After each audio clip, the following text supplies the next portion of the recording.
എല്ലാവർക്കും നമസ്കാരം. അപ്പോൾ ഇന്നത്തെ എൻ്റെ കുക്കിങ് ഞണ്ട് കറി വെക്കുന്നതാണ്. അപ്പോൾ ഞണ്ട് ഞാൻ ഇന്ന് ഇവിടെ കറി വെക്കുന്നത് ഞണ്ട് കുരുമുളകൊക്കെ ഇട്ട് തേങ്ങാപ്പാലിനകത്ത് ആണ് കറി വെക്കുന്നത്. അപ്പോൾ ഞാൻ ആദ്യം ഞണ്ട് ക്ലീൻ ചെയ്യുന്നത് എങ്ങനെയാണെന്ന് കാണിച്ചു തരാം. ഇത് കടലിലെ ഞണ്ടാണ്.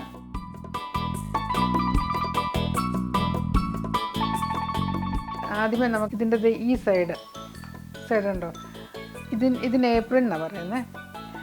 ആദ്യം നമുക്ക് ഇതെങ്കിൽ മാറ്റണം. ഇതെടുത്ത് കളയണം കേട്ടോ.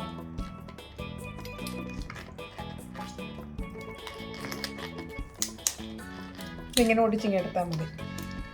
എന്നിട്ട് ഇതുണ്ട്, ഈ ഷെല്ല് ഇങ്ങനെ ഇങ്ങോട്ട് പോക്കണം.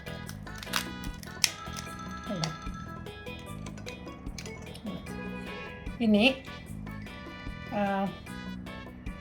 ഈ മഞ്ഞ ഭാഗം എന്ന് പറയുന്നത് ആക്ച്വലി ഇതിൻ്റെ ലിവറും പാൻക്രിയാസുമാണ്. അത് കഴിക്കാവുന്നതാണ്, എഡിബിൾ പാർട്ട് തന്നെയാണ്. ചിലർ കഴിക്കും, ചിലർ കഴിക്കുകയില്ല. അപ്പോൾ അത് വേണ്ടെങ്കിൽ മാറ്റിക്കളയാം, എടുക്കണമെന്നുണ്ടെങ്കിൽ എടുക്കുകയും ചെയ്യാം. ഇത്രയും ചെയ്ത് കഴിഞ്ഞ് നമുക്ക് ഇത് കണ്ടോ, ഇതെല്ലാം എടുത്ത് കളയണം. ഇതെല്ലാം കളയണം. ഈ സൈഡ് രണ്ട് സൈഡിലും കാണും, രണ്ട് സൈഡിലേയും കളയണം. ഈ ചെറിയ ചെറിയ കാലെല്ലാം ഒടിച്ച് കളയുക. നമുക്ക് ഈ വലിയ കാല് എടുക്കാൻ പറ്റും. അതിങ്ങനെ ഇങ്ങോട്ട് പിടിച്ചിങ്ങനെ തിരിച്ച് കഴിയുമ്പോൾ ഒടിഞ്ഞു പോരും.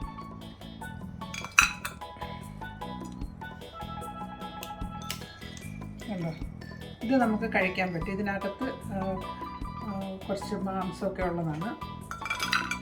ചെറിയ കാലുകൾ എടുക്കാൻ നല്ലതാണ്, കുഴപ്പമില്ല.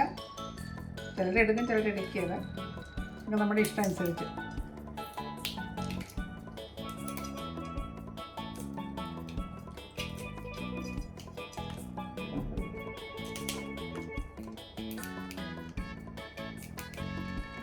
ഇനി നമുക്കിത് വെള്ളത്തിനടിയിലേക്ക്, ടാപ്പിനടിയിലേക്ക് പിടിച്ച് ഇത് നല്ലതായിട്ട് ക്ലീൻ ചെയ്ത് ഇതെല്ലാം എടുത്ത് കളയണം. ഉണ്ടോ, ഇപ്പോൾ ഇതെല്ലാം നന്നായിട്ട് ക്ലീൻ ആയിട്ടുണ്ട്. ഞാനിപ്പോൾ ഇതിവിടെ ക്ലീൻ ചെയ്തെടുത്ത് ഇനി നമുക്കിതൊന്ന് രണ്ടായിട്ട് മുറിച്ചെടുക്കാം. ഇത്രയും വലിയ പീസായിട്ട് കറി വയ്ക്കേണ്ട, പിന്നെ ഇത് കൂട്ടാനും ഭയങ്കര ബുദ്ധിമുട്ടായിരിക്കും. നമുക്കിതൊന്ന് ചുമ്മാ ഇങ്ങനെയൊന്ന് മുറിച്ചാൽ മതി. കണ്ടോ, ഭയങ്കര ഈസി ആയിട്ട് ഇങ്ങനെ മുറിഞ്ഞു പോരും.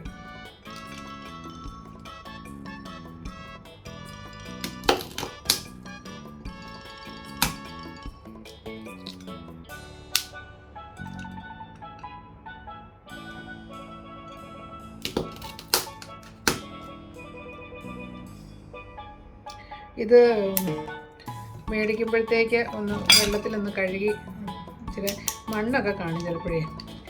അപ്പം നന്നായിട്ടൊന്ന് ബ്രഷോ എന്തെങ്കിലും വെച്ചൊന്ന് ആദ്യമേ കഴുകിയെടുക്കുന്നത് നല്ലതാണ്. മണ്ണുണ്ടെങ്കിൽ, മണ്ണില്ല കുഴപ്പമൊന്നുമില്ല. ചട്ടി അടുപ്പിൽ വെച്ചിട്ടുണ്ട്. ഇനി ഇതിനകത്തേക്ക് ചൂടായി കഴിയുമ്പം വെളിച്ചെണ്ണ ഒഴിച്ച് കൊടുക്കാം. ഇതൊരു 250 ഗ്രാം ഉള്ളു ക്ലീനൊക്കെ ചെയ്ത് കഴിഞ്ഞപ്പോഴത്തേക്ക് ക്രാവ്. അപ്പോൾ ഒരു 2-3 സ്പൂൺ വെളിച്ചെണ്ണയുടെ ആവശ്യം വരും. എണ്ണ ഇപ്പം നന്നായിട്ട് ചൂടായിട്ടുണ്ട്. ഞാൻ ഇതിലേക്ക് ഒരല്പം ഉലുവ ഇട്ട് കൊടുക്കുകയാണ്.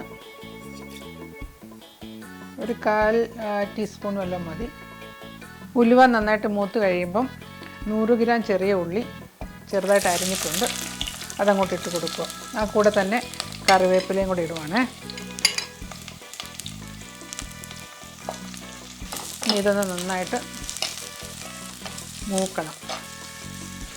സബോള ഇട്ടും ഉണ്ടാക്കാം, പക്ഷെ നമ്മുടെ ചെറിയ ഉള്ളി ഇട്ട് കഴിയുമ്പോഴത്തേക്ക് അതിൻ്റേതായ ഒരു ടേസ്റ്റ് ഉണ്ട്. ഇപ്പം നമ്മുടെ ഉള്ളി ഒരു നന്നായിട്ട് വഴന്നിട്ടുണ്ട്. ഇനി ഞാൻ ഇതിലേക്ക് ചതച്ച ഇഞ്ചി, വെളുത്തുള്ളി, ഒരു ചെറിയ പീസ് ഇഞ്ചിയും ഒരു 3-4 ചുളം വെളുത്തുള്ളിയും കൂടി ചതച്ചെടുത്താണ്.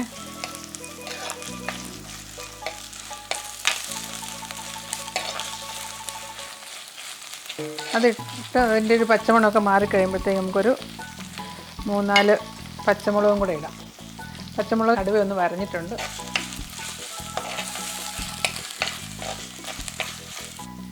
ഇനി ഞാൻ ഇതിലേക്ക് ഒരു 1/2 ടേബിൾ സ്പൂൺ കാശ്മീരി മുളക് പൊടി ചേർക്കുകയാണ്. തീ ഒന്ന് കുറച്ച് വെച്ചേക്കണം ഇപ്പോഴേ. പിന്നെ 1 ടേബിൾ സ്പൂൺ മല്ലിപ്പൊടി, പിന്നെ ഒരു 1/4 ടീസ്പൂൺ മഞ്ഞൾ. ഇതെല്ലാം കൂടി ഇട്ടൊന്ന് നന്നായിട്ട് തീ കുറച്ച് വെച്ചിട്ട് പതുക്കെ ഇളക്കി മൂപ്പിക്കണം.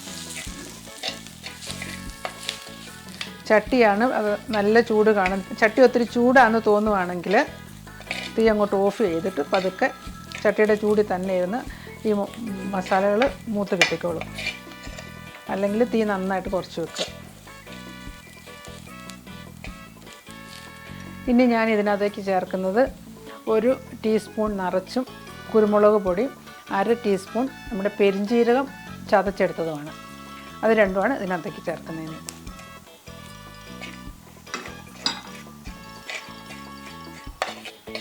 മസാല മൂക്കുന്നതനുസരിച്ചാണ് കറിയുടെ രുചി എന്നോർത്തുകൊണ്ട് മസാല കരിഞ്ഞു പോവുകയും ചെയ്യരുത്. അപ്പം തീ നന്നായിട്ട്, ഞാനിപ്പോൾ ചട്ടിയുടെ തീ ഓഫ് ചെയ്തു. ഭയങ്കര ചൂട് കൂടുതലായിരുന്നു, അതുകൊണ്ട് തീ ഓഫ് ചെയ്ത് ഇനിയിപ്പം ഈ ചൂടിനകത്ത് തന്നെ കിടന്ന് ഈ മസാലകൾ മൂത്തോളും.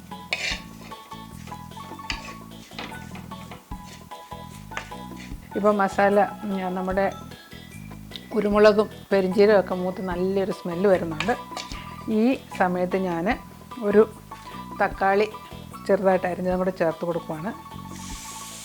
തക്കാളി ചേർക്കുമ്പോഴത്തേക്ക് ചട്ടിയുടെ തീ കത്തിക്കുകയാണ്, ഗ്യാസ് ഓൺ ചെയ്യുവാണ്. എന്നിട്ട് ഒരു മീഡിയത്തിലേക്ക് വെച്ചിട്ട് നമുക്കിത് നന്നായിട്ട് വഴറ്റിയെടുക്കണം. ഇനിയിപ്പം തക്കാളിക്കായിലെ വെള്ളമൊക്കെ ഇറങ്ങി കഴിയുമ്പോഴത്തേക്ക് മസാല കരിയത്തൊന്നുമില്ല. എന്നാലും തീ മീഡിയത്തിൽ വെച്ചാൽ മതി, അല്ല ചട്ടി ഭയങ്കര വേഗം വെള്ളമൊക്കെ വലിയാൻ ചാൻസ് ഉണ്ട്.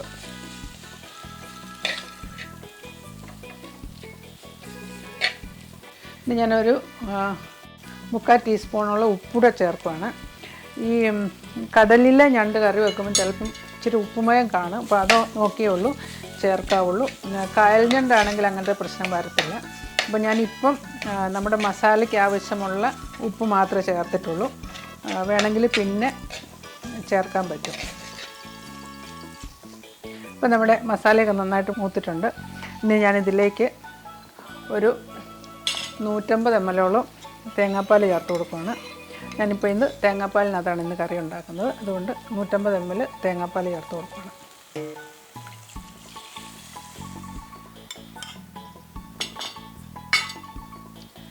ഇതൊന്ന് നന്നായിട്ട്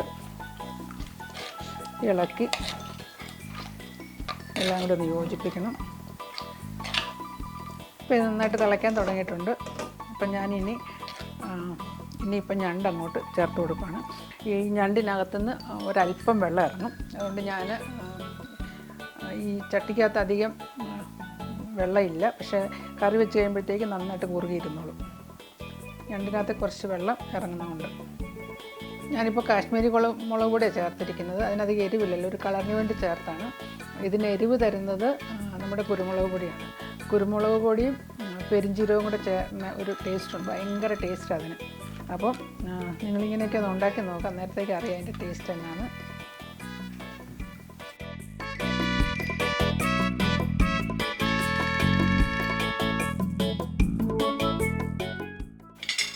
ഇനി ഇതൊന്ന് ഇളക്കി തീ ഒരു മീഡിയത്തിലിട്ട് ഇത് നന്നായിട്ട് കിടന്നാകട്ടെ കറി.